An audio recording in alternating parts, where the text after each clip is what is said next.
Niektorá je viacej taká skromnejšia ako v tej komunikácii, ale to, čo povedia jej oči, je veľakrát dôležitejšie. Keď si všimli, ja veľakrát dávam hudbu, že tam dačo rozprávam, ale je hudba. Už z tých mojich očí cítiť, čo vám chcem tým povedať. Takže Dominika mi minule čítala spier, pretože má brata, keď ide ona posluchovú reč, alebo to je zaujímavé. Lepšie je dokonale niečo, ako nedokonale nič. Toto je veľmi. Veľa z vás overthinkujete. Veľmi premýšľate, ako to urobím a či to dobre a neviem čo. A nikdy, Katka si to zvykla, a nikdy to nebude dokonale. Zapnem srdce, zapnem mozog a proste idem. Áno, ja sa zabreptam, aj Ježiš sa zabreptam, no Bože. Nikto to nevníma, pretože je dôležité ten vzkaz, čo chceme tomu človeku dať.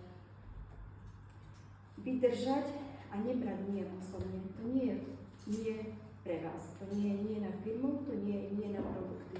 To je nie také všeobecné toho daného človeka.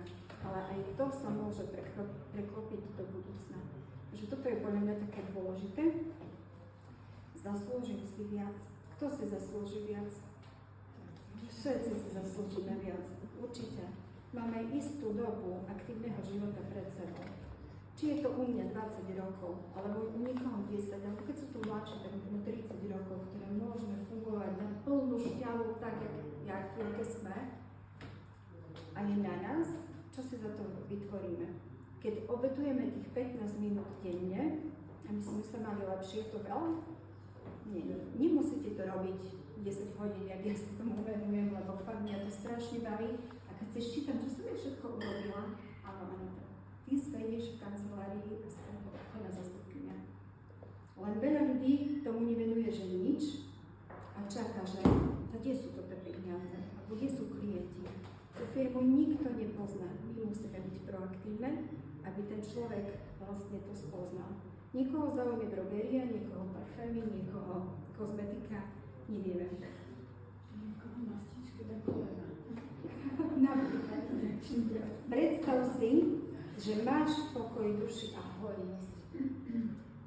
Je to dôležité, aby ste vedeli, kam smerujeme a kde je náš cieľ.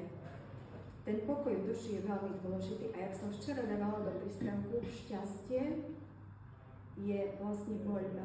Je to rozhodnutie. Ja chcem byť happy.